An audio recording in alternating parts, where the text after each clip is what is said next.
Saya tak mahu menjawab persoalan yang Ustaz Zul bawa tu dengan direct sangatlah, kerana itu nampak macam saya menyerang saingan saya. Cuma cukup untuk saya cakap begini ya. Kita ada banyak lagi ruang yang perlu kita perbaiki untuk kita mantapkan pengurusan organisasi kita. Kita ada 1.3 juta anggota. Kita parti yang paling besar dalam Pakatan Harapan. Kita selalu kata kita anggota ramai, kita ada kehadiran di semua kursi parlimen. Saudara-saudari tahu tak? Orang menyampah sebenarnya. Kalau kita cakap kita ramai, kita besar saja, tapi pembawaan kita, penjenamaan kita, keberkesanan kita, kecekapan kita itu tidak melambangkan organisasi yang ada 1.3 juta. Orang menyampahlah.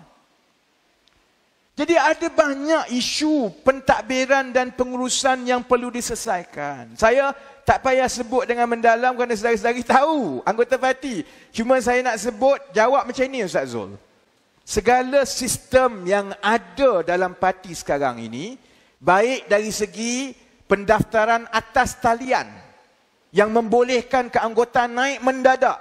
Lepas kita buat, parti-parti lain semua tukar. Semua buat pendaftaran atas talian. Sistem ranting, sistem cabang, sistem ranting-ranting pendaftaran. Saudara-saudari tahu tak, ini semua dibuat dalam tempoh pendek 2 tahun saya jadi Setiausaha Agung.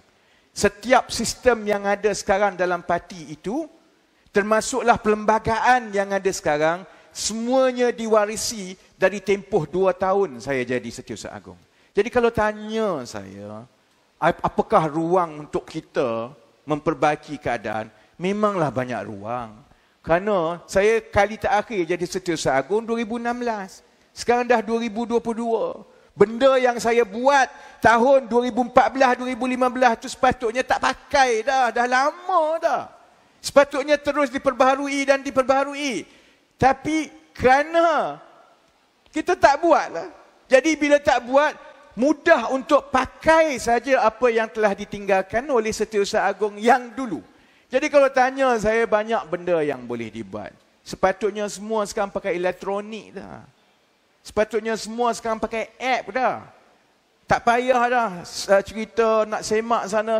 Banyak benda yang boleh kita buat supaya kita juga boleh memastikan setiap anggota kita itu tahu cara yang nak menyumbang dengan baik terus. Kita ada banyak anggota yang duduk luar negara, yang duduk di bandar-bandar, yang terpelajar, tapi dia tak suka turun ke depan. Ada cara untuk mereka menyumbang. Kita mungkin boleh minta RM50 sebulan kot. Kot setiap seorang dia boleh sponsor 1 kursi parlimen dekat Perak. Tapi kita tak pernah usahakan. Jadi banyak perkara yang sebenarnya boleh dibuat. Dan proses itu kena terus berlaku dan berlaku dan berlaku. Cuma masalahnya, sedikit sebanyak nak menjawab apa yang Saudara Rasul tanya tadi. Cuma masalahnya, kadang-kadang dalam satu organisasi, bila ada soalan pertama tadi, tanya tentang orang tua dan orang muda kan. Selalunya dalam satu organisasi ni, kita perlukan semua, orang tua dan orang muda.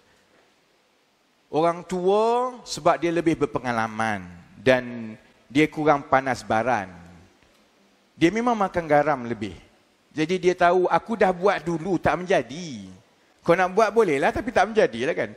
Yang muda ni selalunya dia lebih ideal. Dia belum lagi tergigit. Tangan dia tak terbakar lagi. Dia macam anak kita lah. Kalau kita nasihat, dia tak dengar. Dia nak main api juga. Terbakar tangan, baru dia faham.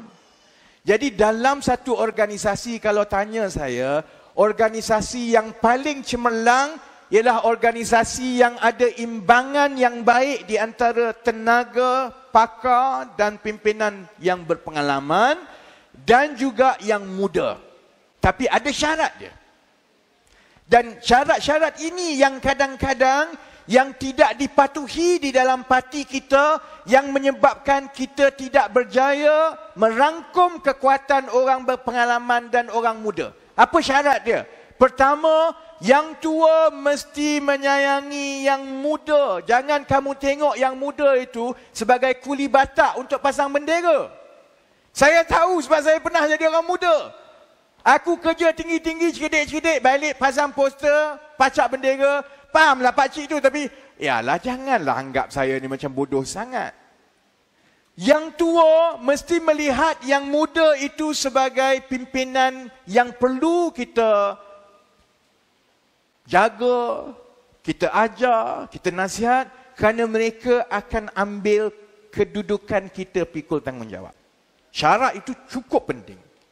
Syarat yang kedua, yang muda kena hormat yang tua sebab dia memang betul-betul makan garam. Dia mungkin ketinggalan zaman, dia mungkin dah memang agak meraban, orang patut pergi kanan, dia pergi kiri. Tapi kita kena tarik rambut daripada tepung dengan berhati-hati, jangan sampai lukakan hati dia. Kerana dia ada sumbangan yang besar yang membina parti sehingga kita ada tempat sekarang untuk bawa parti ke tempat yang lebih jauh. Budaya ini, saudara-saudari, budaya yang kita kena segarkan dalam parti.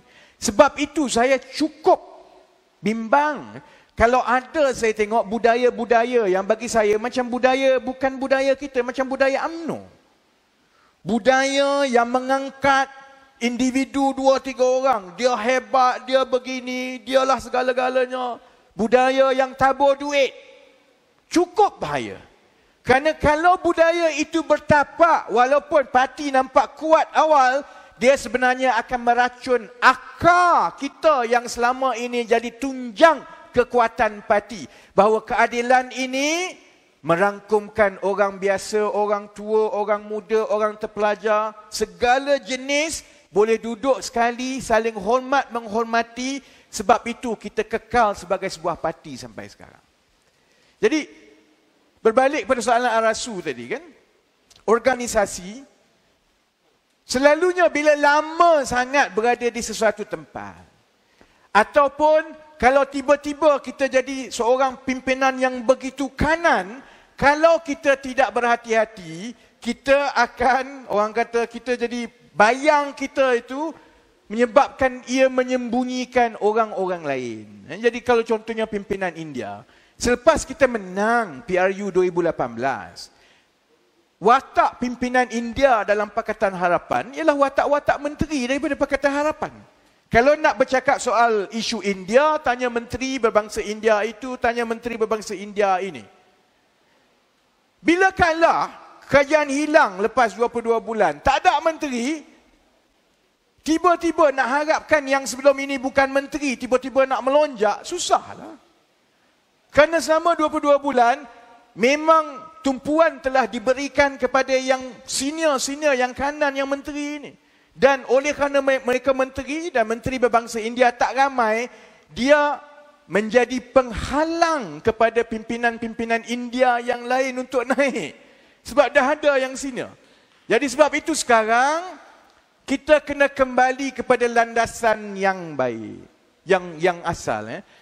Pimpinan parti pun kena ingat, lepas ini kalau kita menang sekali lagi Putrajaya, janganlah sibuk sangat dengan menteri. Menteri tak menjamin kemenangan kita, saudara-saudari. Bagus juga ada hikmah kita dirampas mandat 2020. Kerana dia akan mengingatkan kita kekuatan parti yang akan membolehkan kita menang dalam pilihan raya yang berterusan. Bukan menteri, saudara-saudari. Tapi oleh kerana jiwa rakyat, tenaga yang di bawah, menteri yang berhutang dengan saudara-saudari ini. Kerana kalau saudara-saudari di bawah tak buat kerja, menteri itu jadi menteri satu penggal saja. Sampai bila-bila dia tak jadi menteri dah. Baik.